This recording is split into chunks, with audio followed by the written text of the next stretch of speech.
I would like to welcome you to this online event, this webinar, where we, as always, talk about e-learning trends, share tips and tricks, and cover clients' cases. Let me introduce myself. My name is Natalie Taylor, and I'm a senior e-learning consultant at iSpring. And today, I'm very, very pleased to introduce our special guest, Mary Beth Garcia. This is really impressive. Mary Beth has worked with a variety of retail and hospitality clients as a strategic partner, delivering leadership, retail programs, consulting, and executive coaching. And prior to her consulting work, she spent more than 20 years in retail management and operations, holding numerous leadership positions in sales, store, district, and regional management, and corporate training and operations. So, hi, Maribeth. Thank you for joining this session. It's so great to have you here. How are you? I'm great. Great to be here, and I appreciate the invite, Natalie. Awesome. Thank you. So as a retail business owner or learning and development manager, you know the glamour of customer-facing retail comes from your careful planning behind the scenes. Market research, logistics, and financing are critical parts of a retail business, but customers interact with the frontline staff. Properly trained, qualified sales staff and merchandisers are the face of your brand, and their work can keep your customers engaged and loyal and keep your business thriving. This is why service skills training is so important for organizations. So today, let's focus on frontline associates skills training. It's not enough to onboard your new hires efficiently. This ensures your employees' development throughout their career. On the job training, compliance, product training, upskilling, and reskilling. So, Mary Beth, I have a first question for you. What is service skills training in the retail industry and why is it important?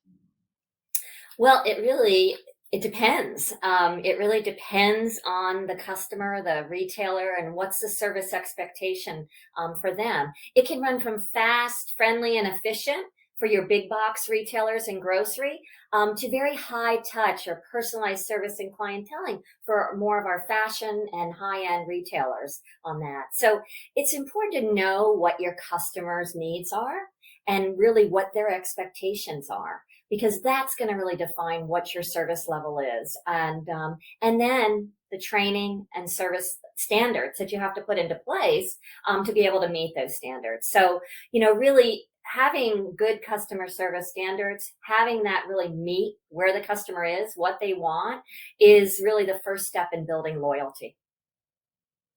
That makes sense. And what is the easiest way to define the level of service? So let's say I decided to run a retail business, and what is the first step for me? What is the easiest way to define the level of service?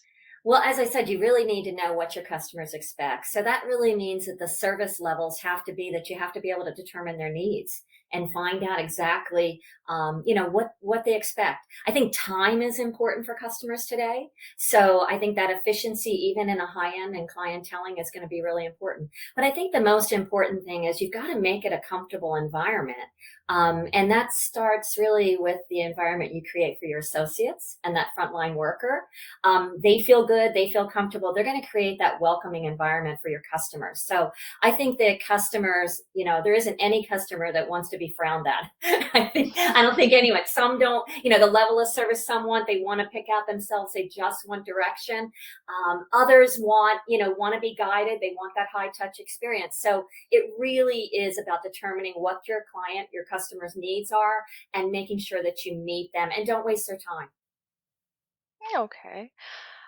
Well, there is no denying that the right training strategy can help your employees develop stronger sales, better communication skills, and greatly increase productivity.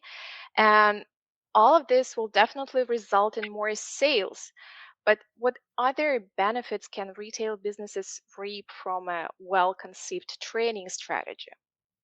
Well, I think that, everyone's heard ad nauseum the big resignation and being able, and I think this has hit the service, restaurant service and retail industry the most. So I think the first thing is that training can benefit by really engaging your associates so they want to stay and reducing turnover.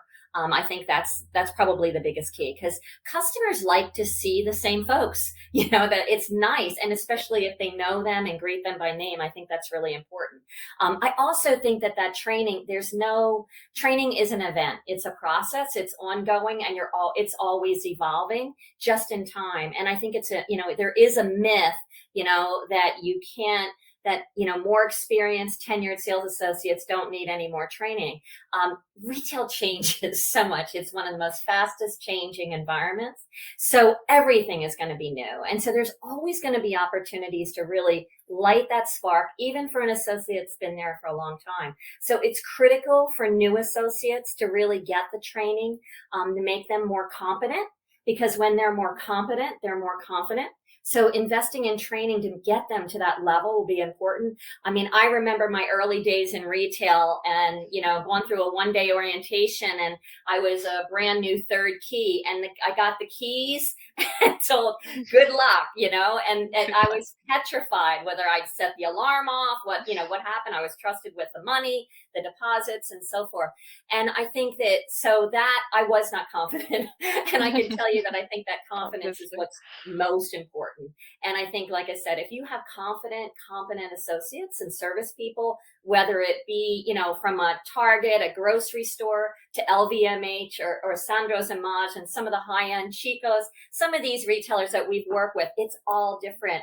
But I think that when customers see the same associates, it's comfortable for them. And so just like the associates feeling confident and comfortable makes them feel more confident, the customers trust us when they see the same associates and they're getting that same level of service. And so we really owe that to our customers to really provide that service. And it really does start with providing that environment for the frontline associates.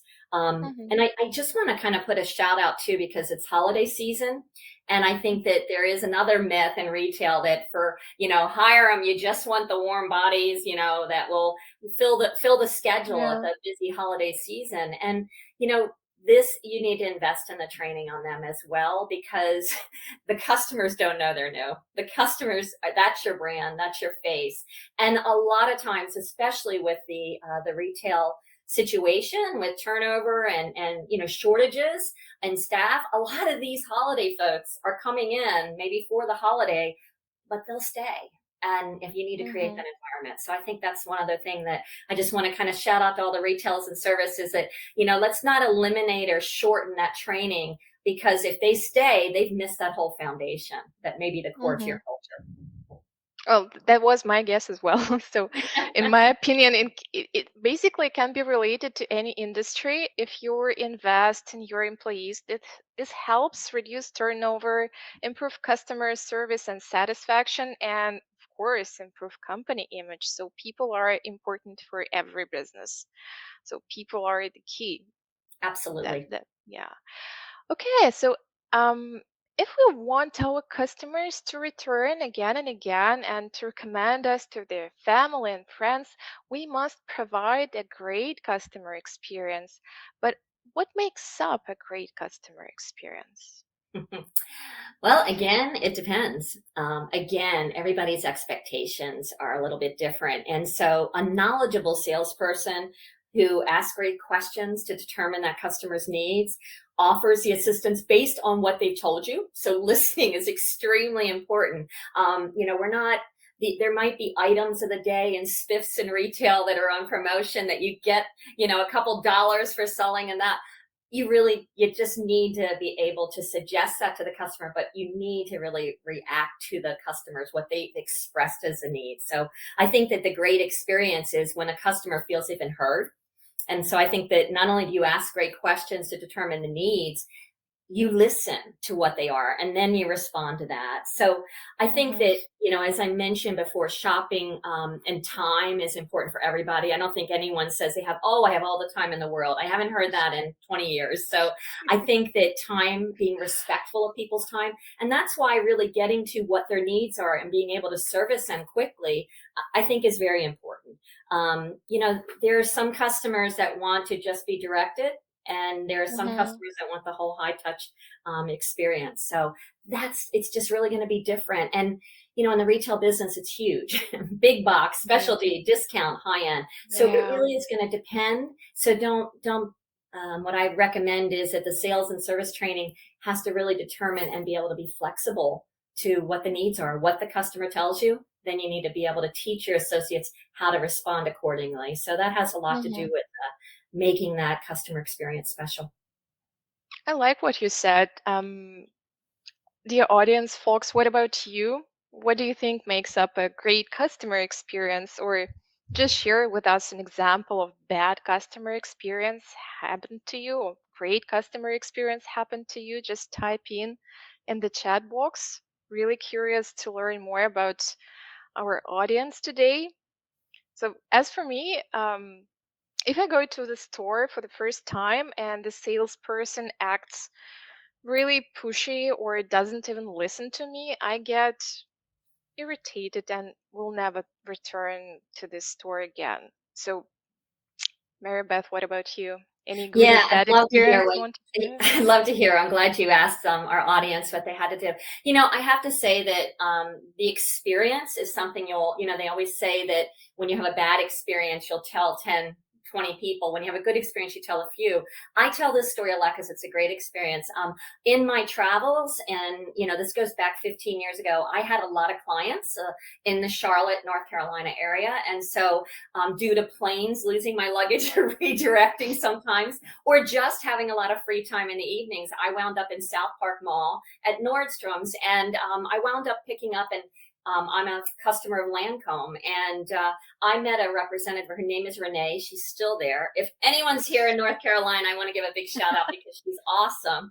She has been servicing me, and I live in Miami for over 15 years. It started out that I was in Charlotte twice a month, and I would stop by. And, you know, the first time I met her, my luggage was lost. I had client meetings the next day, and all my cosmetics and skincare were gone. And so she was so attuned to knowing what I needed. And she tried to fill it with samples. She didn't say, oh, you need one of everything because you've already got one of everything at home and one of everything in your travel bag. She was very attuned to see what she had in samples to be that filling. And then she said, I'm going to follow up with you. And she did. And so we've had this long distance relationship, you know, for the 5 years. It was, you know, when I was in Charlotte, I'd drop by, but it has become in the last 10 years, a long distance relationship on, you know, video conferences, telephone calls, but she's always supplied my needs. And you know, so I only go to Renee for my Lancome purchases all the way in North Carolina from Miami because of her exceptional service. Let's say hello to Renee. Yeah.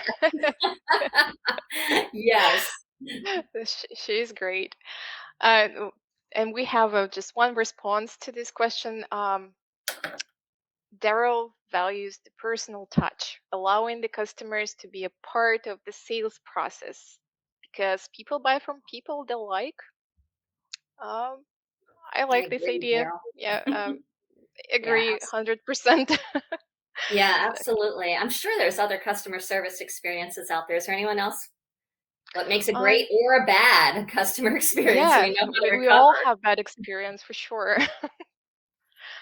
um, well, seems like our audience is really lucky and they have no bad experience. They just and doesn't want to share good experience. Okay, getting back to the customer Yay, exactly. experience, is there any difference, any actual difference between the customer experience of a physical retailer and that of an online store? So, if yes, what is the difference?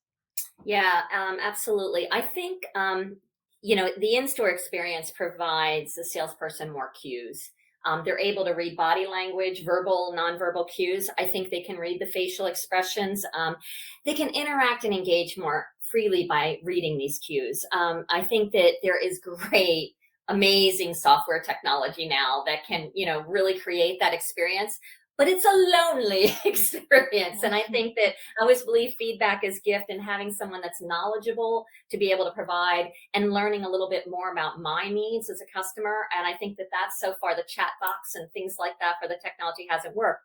But let's face it, the convenience of shopping online, and getting it delivered to your home and office 24/7 is amazing. And I think that's extremely important. And that's something that is just grown, especially in the last 10 years, but mostly since the pandemic.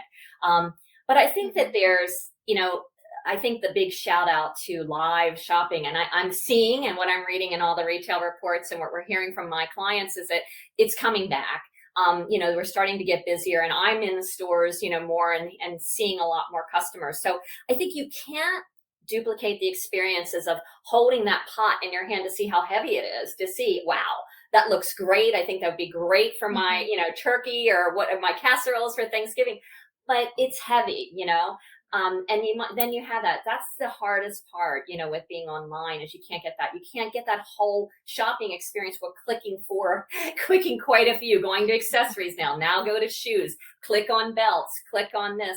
So, being able to have someone help guide you, that I still think that human touch is extremely important on that. And it's a matter of meeting the customers where they are. So if that's, getting it when I want, having a shopping, everyone is educated now with, with Mhm. online. Most customers that walk into your stores have already been to your website or your social media sites, so they know. So it's important to have your associates as knowledgeable as your customers. And I think that, so, we have a more knowledgeable client base, but I think if they came in the store, we need to celebrate it, because they've gone through a lot of effort parking that car, going through there. Oh, yeah. And so it's a matter of, we need to celebrate that and really honor that they have given us their time.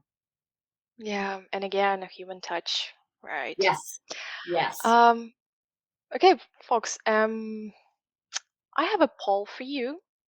I'm going to share it right now.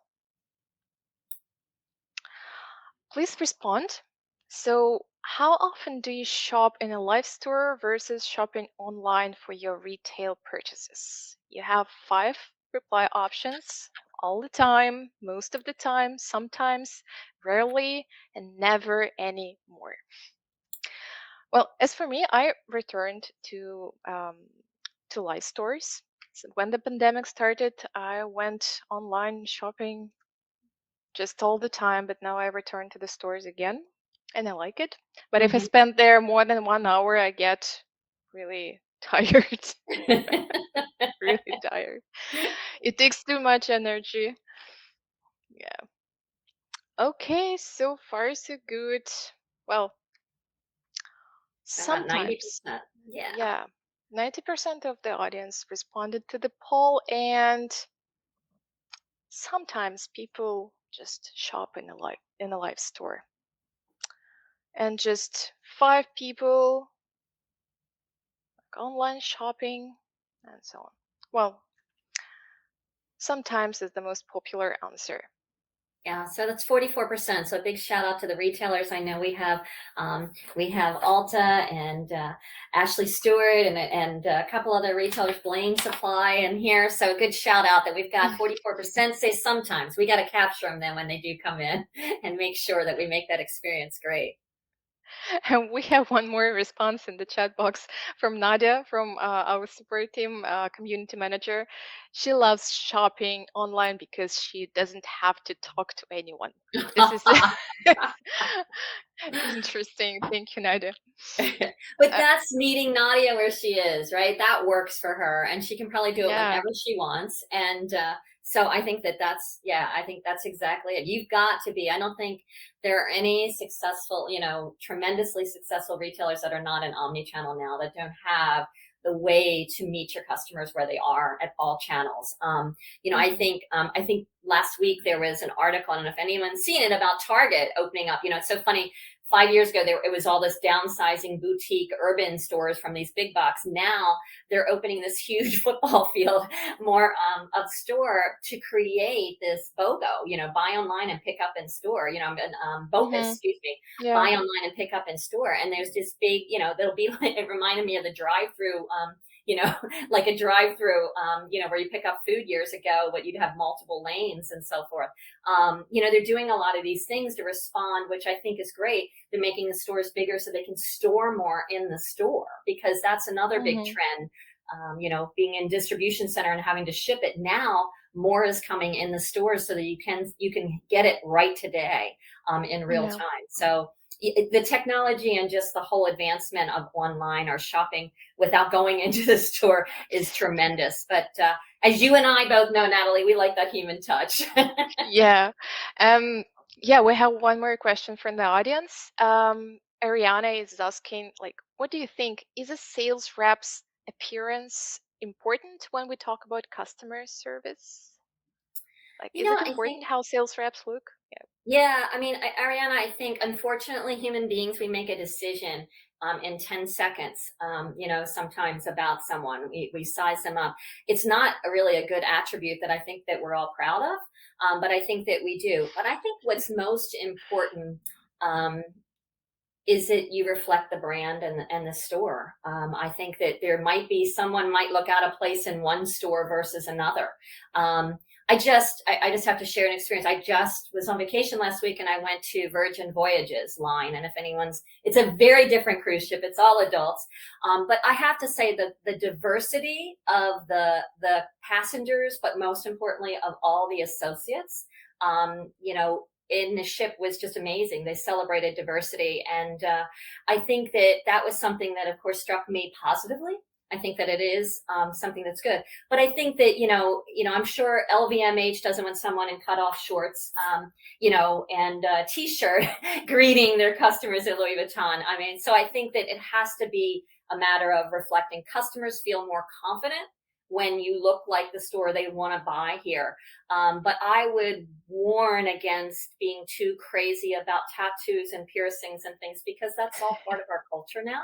I think it's more important that do they reflect the brand, and can they service the customer in the way that the customer needs? And obviously, anything offensive would be taboo. Mhm. Of course. Yeah. Great question, though, Ariana. I'm sure, I know that I hear that from my clients, that they're struggling sometimes with dress code issues.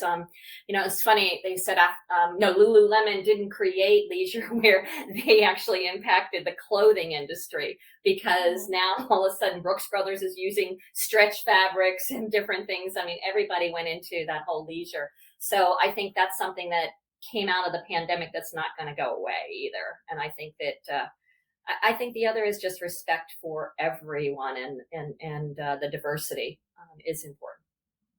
Right. Okay, then the next question. You can help develop the sales and communication skills of your frontline employees, but do your employees need a base set of personal skills to succeed in their career in retail? Are traits like such as sociability, responsibility, and honesty like critical to successful salespeople and frontline associates? Well, that's a great question. And I think, I just read an article last week in Inc. magazine about top retail and service organizations should hire for personality and fit in your culture over skill. And I think that's a big pendulum swing. But, it implies that if you train the skill, you can train skills, but it's hard to train someone to really love servicing people, be curious, be excited about the retail hours and the retail business. And I do believe there's truth in that. Yet I don't describe to the theory that only outgoing, gregarious, aggressive people can sell. We use DISC. We are a distributor of DISC, but we use DISC for every one of our training. And it's a personality style indicator, and it's quick. But we never, ever, ever recommend this be used for hiring.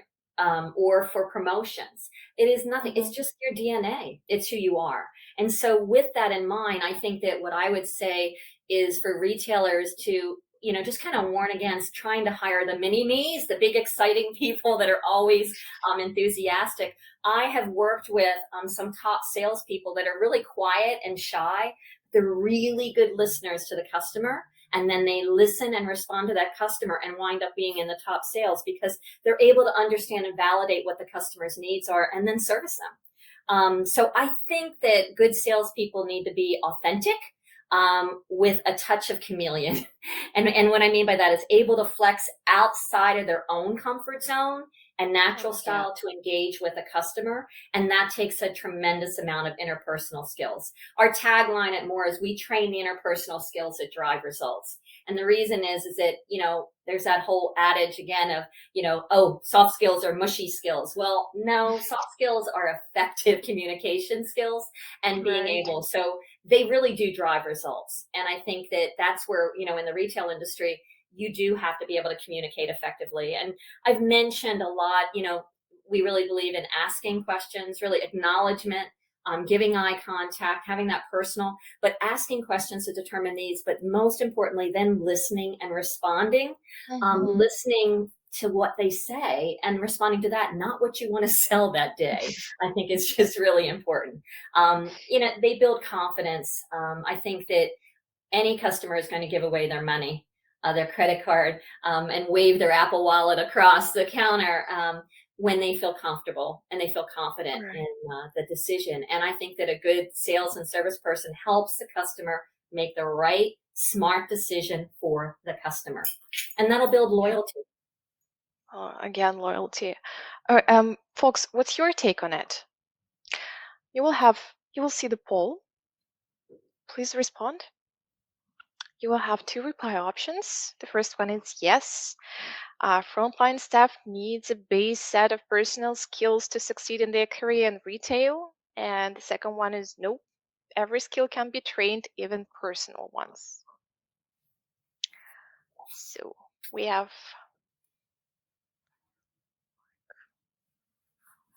and the first reply option is winning.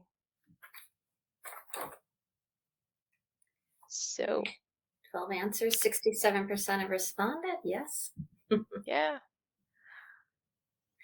Yeah, and while Hey. we're waiting for the other ones, I was just going to say, as we have up here, just some of the personality styles, but also these are some of the service skills for building trust that, I've kind of emphasized throughout there that we really do believe. And that's the training, that we subscribe to and offer to our clients.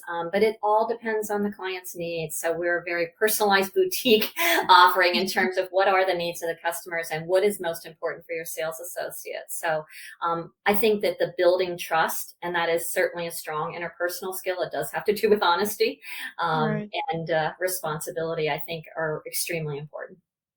Right. Well, we have 83% of our audience responded, and so yes, employees need a base set of personal skills to succeed in their career in retail. All right. Thank you for your answers. Um, well, about training. While different types of learners can motivate themselves to study, some just sabotage training, truly believing they already know it all. So gamification achievements can do magic here. They can really do magic here. Employees thrive in a gently competitive atmosphere and it motivates them to learn. So Mary Beth, do you think this strategy would be helpful for training frontline employees? Yes, yes, and yes. No, I definitely do.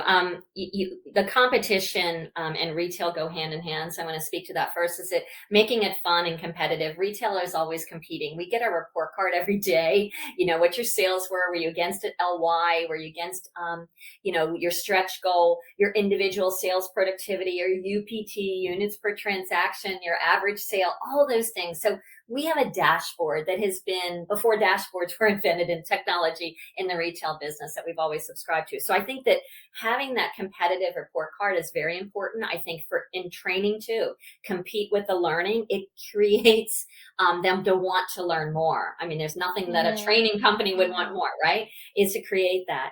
And I think that having online mobile engage on the floor of the work area, or through a tablet, for frontlines is really a deal. It meets them where they are. And I think it's really important that it be quick and easy and important. And I think using the brain science and gamification, like you talked about, is extremely important, because it's really like stretching before running. You're just getting your Mm-hmm. mind ready. Mm-hmm. It just jump starts that so that they can retain the information. I definitely believe in it. We use in daily, reinforcement. We don't believe training is an event. So we start when people register. We'll start with an online app that they can download and get some questions about the course, just to kind of get their baseline knowledge, so we know going in. They take the disc profile, then they go through the series of, whether it be virtual or live classroom. And the whole time they're answering questions, and the questions will get harder and harder and harder. That, along with the gamification to help them, along with the leaders board to help them compete, I think is extremely important. To have partners like you and iSpring does, things like that to help enhance the training on that too. So it really is important for really retaining and really knowledge growth, which I think is extremely important, so that the training continues. And we Mm-hmm. continue that. They have that on their app for 90 to 120 days after going through a training class. So they're still competing and they're still learning. And I think that's where I think it's just really important that that experience be for the front line. The one thing I just want to say is that's not a one size fits all, though. It can't all be online. It has to have the leadership, the mentoring, and the coaching. And I know we'll go into Right. that a little bit more Yeah. in a Yeah. little bit. I came across research recently, and that says that gamification makes employees, like more productive. It makes them more engaged and happier at work. Mhm. So, do you have any like examples of that gamification? Maybe from your experience, like Yeah, what does this gamification just looks like? Yeah, I think that Bubble Shooter is our number one game for all of our participants. I can tell you that game, we have over 40 games, and that seems to be the one that everybody likes to compete with. I think that when I talk to clients about gamification, I think the first thing I get the deer in the headlights sometimes, and they're thinking that their associates are going to be playing Candy Crush for hours, and then I love and they're Candy not going Crush. to, and they're going to be ignoring customers. Um, the gamification is just when you really can link it to the brain science and really make that, and the competitive features on that too. Hey, let's face it. I mean, this, everyone, we think about it now, was, born, in our average generation that we have here. I mean, all, Gen Y, Z, have all been born with a phone in their hand, or a mobile, or a tablet. So technology is just part of life. And so I think that for this generation that we are, it's just a natural that you combine it with Hmm. learning and performance and being able to make it fun, because we got a world of gamers out there. And if we can Yeah, attract them, and that's I mean, true. even things like, I can't even think of the name of it, the one that's on Wordle. I mean, it's just things at all ages, everyone's involving in a gaming of some sort at any age group now. It's such acceptable behavior. So linking that to the training is just to me, it's a natural, and it'll only help your people be more engaged and learn more. Right. Well, there is no doubt that retail frontline employees training is very important for businesses, but carrying out effective training might not be so easy, right? And what are the challenges that learning and development and human resources specialists in the retail industry might face in terms of frontline employee training? Like, how do we address issues such as choosing a location for training, distributing product updates quickly, or reducing training costs?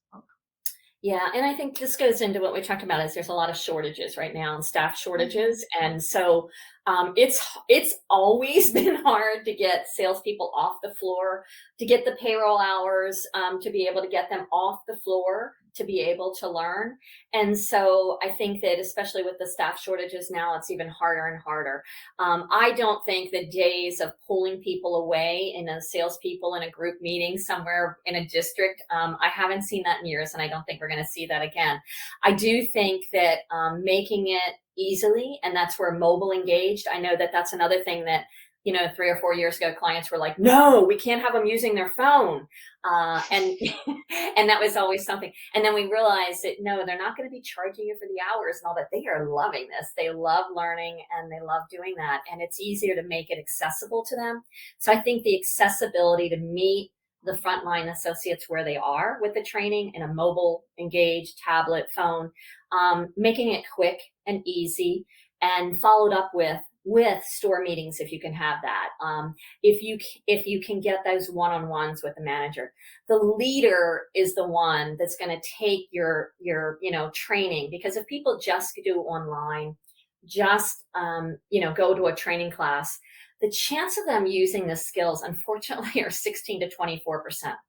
And I don't know about all the retailers that are out there today, but I'm sure that's not an acceptable performance rate for return on investment, right? So, what happens though is when you can have that leader reinforce it, really give them the permission to utilize the skills, I think is extremely important. And this doesn't mean that the leader go, "Did you go to the training? Did you complete the training? Is everything okay? Great." That's not going to raise the needle. What we need to talk about is, what did you learn? What's most impactful for you? What have you practiced? Right? Yeah. How's it going for you? Being on the floor, we have courses, we call it coaching in real time, because it's right there on the floor. You don't do a lot of coaching in retail in offices. You do it right Mm-hmm. there on the spot. So being able to Right. listen to them interact with a customer and then be able to coach them and say, "Hey, that's what the skills that you learned." So I think that the challenge is finding the time. And so you need to do a lot online. You have to make it mobile engaged. You have to make it easy to do that and train the leaders, because you can get them off the floor easier and you can get them to be better coaches and mentors so that they can continue that one-on-one mentoring with the folks. I think that's really extremely important. As I said, when the manager's involved, when there's reinforcement, it goes up to 85% of the people will use the training. And I think that's Mm. critical, that we need to do it. So that's kind of where we are. And it's not going to, some of us have a mindset about only live training is good, or, that experience. Mm-hmm. I'm one of the ones that had to move that needle. It's just a matter of just in time to get them what they need when they need it, have that access, I think is extremely important. Yeah, and you mentioned coaching and mentorship. Here I agree with you 100%. Mentoring and coaching are really helpful and useful when you need to develop some specific skills. However, I'm curious to learn what our audience thinks about it. And I have a poll for you. Folks, please respond to it. Really curious to learn more, uh, to learn what you think on this. Absolutely. So, is coaching and mentoring necessary or just too time consuming for retail business? So, you have three response options. I vote for coaching. Its impact is invaluable. I don't see any sense in coaching for frontline staff and haven't tried it yet. I don't know. So, please respond to the poll. Um, so far, so good. We have 67% of the audience responded and 78. Okay, that is great. Well, let's say the majority votes for coaching and mentoring. And That for those that this is haven't tried it yet, you got to try it and you got to work on it. We'll help you out.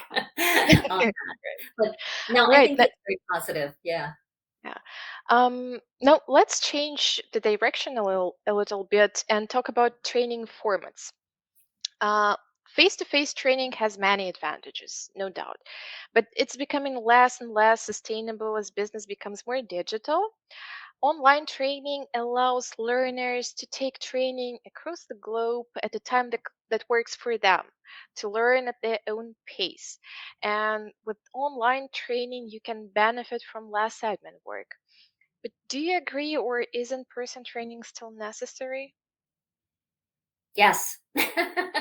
Yeah, I agree. I believe in a blended approach. I don't believe there's a one size fits all. As I mentioned to you, we do a lot of research with the DISC and the personality styles, and that everybody's needs are different.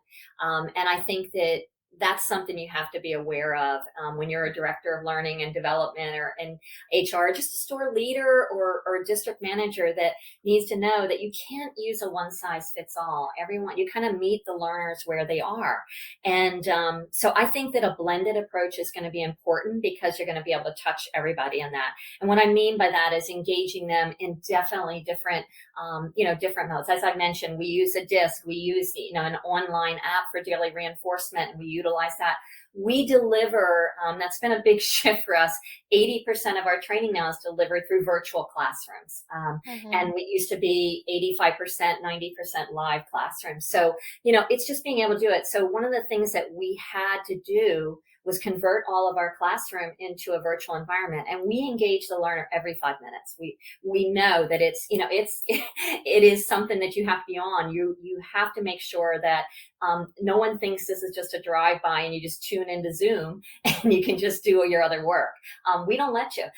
We make sure that you're engaged and you get, you're responding. And just like you're doing today, Natalie, chats, polls, we use annotation, we use whiteboard, we use everything we can, and open discussion. We really believe that. So we mix it up a lot in our environment for learning because we know that there has to be several touch points on that. So I don't think in-person training is going away. Because I still think of our live sessions on Zoom as still in person. They're very interactive. I don't think that, I have to tell you that, we do micro learning and we have e-learning modules that we're not going to, I will never tell you that that's going to create behavior change alone. It needs to have, you have to have the leaders involved. You have to have a top-down approach on that, but you also have to have other ways for them to get together and practice what they learn. Right. That's the missing part that will create behavior change. Just reading about something, doing a couple exercises online is not going to create the behavior change. They have to be able to have a safe environment to do that. So if in the front line, it has to be sometimes on the floor, live, right? And that's where those Right. managers are really critical. If you can pull them together, for a Saturday morning huddle, we used to do that. That's terrific. Wednesday night pizza night after the store closes. Those type of things that are old school, but they could be revived again if you have to use online, most of the time for that population group. But I Mm-hmm. think that, your leaders, I can't emphasize enough, we always, tell clients that, leadership, it's got to be a top down approach for the most part to really get behavior change. And I think the other thing, if you have a limited amount of budget, I always say, where are you going to throw the dart? It's really going to be in your multi-unit leaderships, your district managers, your regionals, because they have the highest scope of influence on the organization. You need them to be skilled, so when they're on store visits, they're able to be effective. Most store leaders that we poll look forward to district and regional visits because it's how they get training, it's how they get Mm-hmm. information. And it's not structured training, Natalie. We're talking about just having conversations, those interpersonal skills, being able to coach. That's part of training and development that we Yeah. don't underestimate. So it's not going to go away because the human touch is really important, but just being able to meet people where they are, I think you have to have a really blended approach for them. Yeah. Blended approach, right. And Mary Beth, finally, can you share some tips and tricks for those who are looking to revamp their frontline employees training strategy? What could the first three steps be here?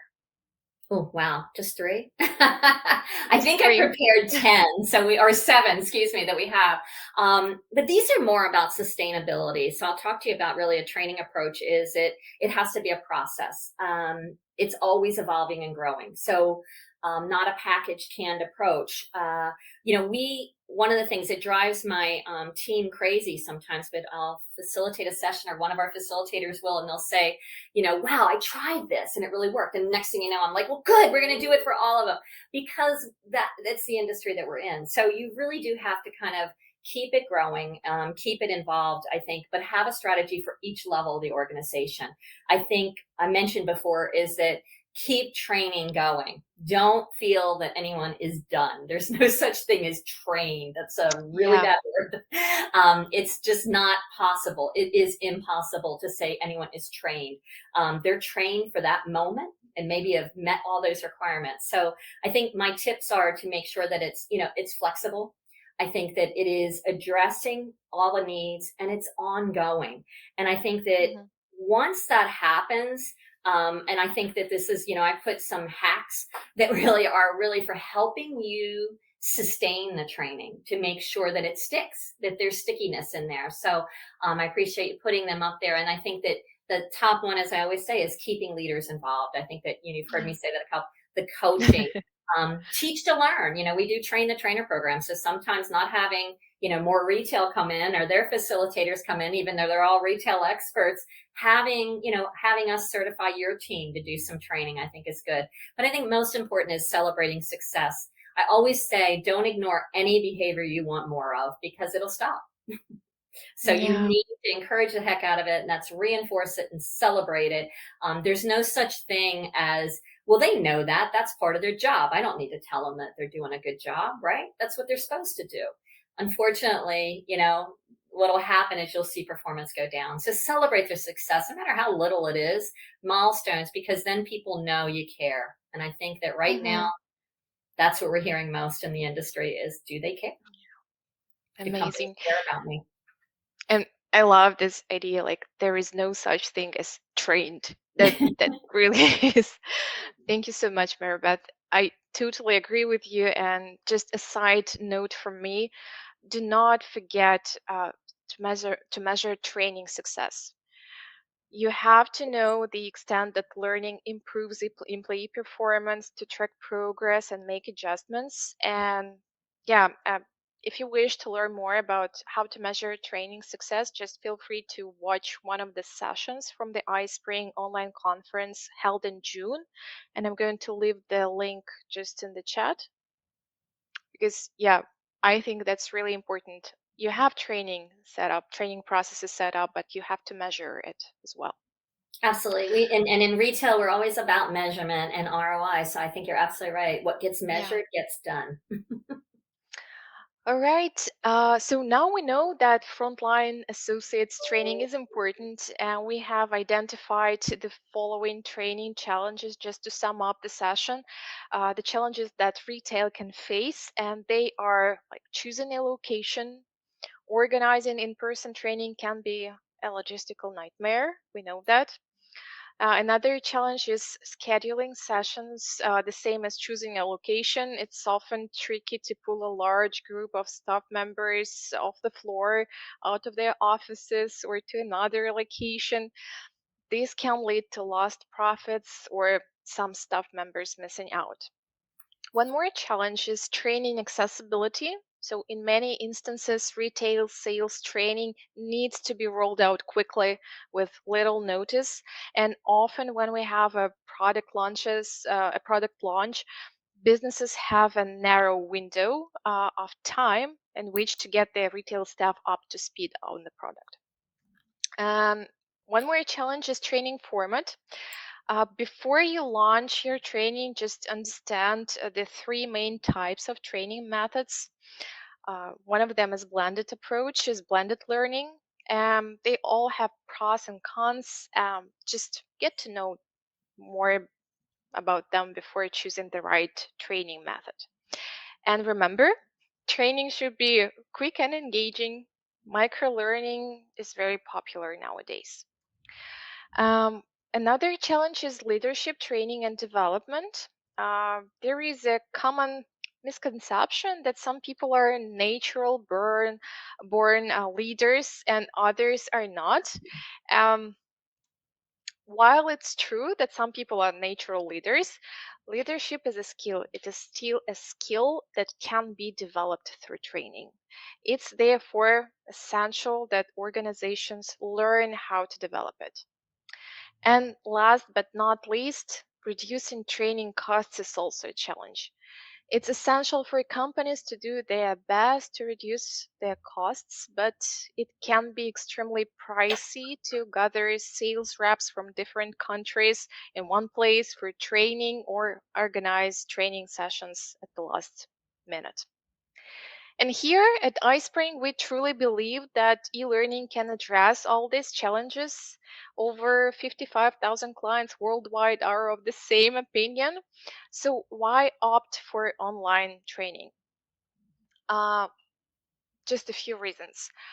It is available anytime and anywhere.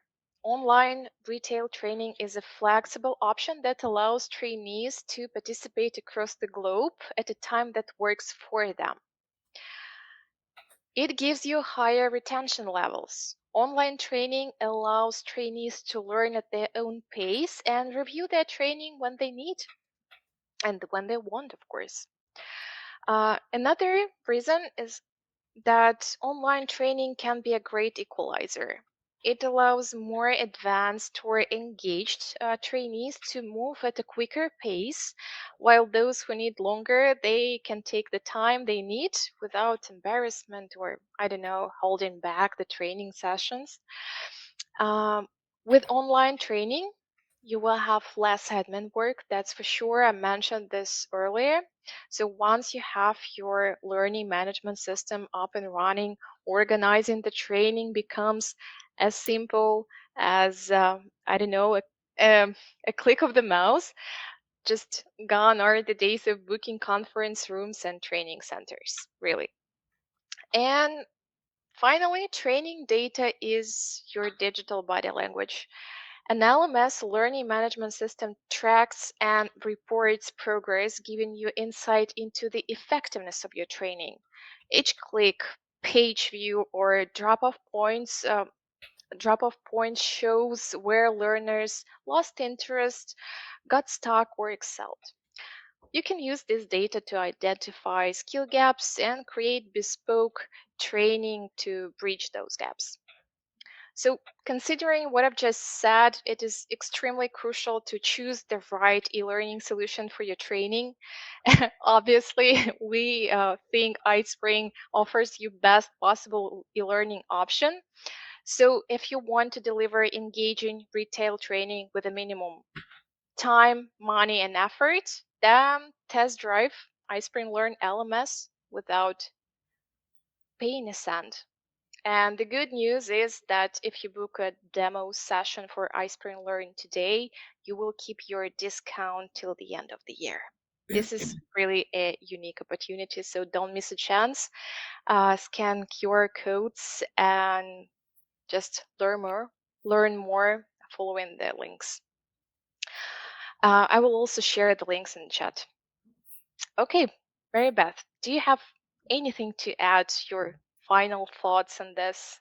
Yeah, the only thing else I was going to say is a thing that's probably critical with training, and I mentioned it earlier, is it's a holiday season now. And two things. One is that we need to really work on onboarding all year round. And just remember that most turnover happens in the first 60 days. So 60 days, that is critical to really get people on board. And that's when they're making the decision, do I stay or I go?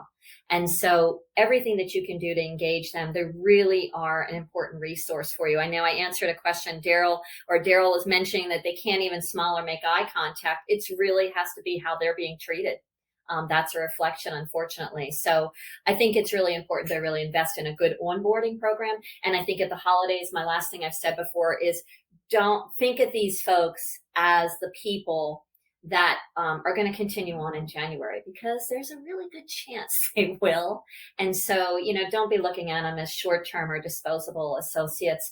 Nothing feels worse. No associate wants to feel like a paper towel, let me tell you. So I think that's really what's going to be important. And, Ariana had said the same thing when budget cuts with retail. A lot of times it's, the first thing to cut is training. But what I've found is then that's the client, that's the the companies that have to spend a year and a year and a half more, twice as much to get everybody back to the same level. So these are, thank you for showing this. These are some of our sweet spots of where we work with retailers to help change the behaviors and drive results on that too. We have retail specific training and our consulting services too. So I appreciate the opportunity and for us to be here, and Natalie, the invitation, and with iSpring to provide that opportunity for us. And I guess I'm going to turn it over to you for questions or whatever. I know we only have a couple minutes left, but I'm happy that everybody's hung around for the most part, and I hope this was Yeah, this is great. engaging for you. Uh, Actually, we can start the Q&A session. Here is the thank you slide for you. Absolutely. uh, Please follow us on LinkedIn. You have the QR codes. You can see the QR codes on your screens for Maribeth's LinkedIn profile and mine. Just type in your questions in the chat. That's great. Yeah, absolutely. Do follow us both on LinkedIn and social media. And we can even sign up for our newsletter, which we only do once a month. So we don't clog your email box, but it's really getting quotes from other retailers to help out and share some best practices that we've learned in the industry too. So we hope that, you'll visit both of us and take advantage of that great offer Natalie had too. Yeah. Just remember, by continually evolving your training processes as goes on, you will always know exactly what needs to be done to keep your business moving in the right direction. And if you are not sure yet about your training needs and processes, you can request free learning and development consulting from iSpring. You will be asked just 14 simple questions about your training strategy, and our expert team will provide practical recommendations for free. So you can see the link in the chat. Just follow it and respond. We will be happy to help. And I do want to thank all of our clients who we've got Alta, Big O, Blaine Supply, and Ashley Stewart. We've got a lot of friends on the line, Compass USA. So I just want to thank you all for joining us today as well. Awesome. Maribeth, thank you so much for this great session. I love it. And the topic is great, I think. I hope we will have one more session in the nearest future, maybe. It's been fun. I'd come back anytime you invite me. So thank you so much.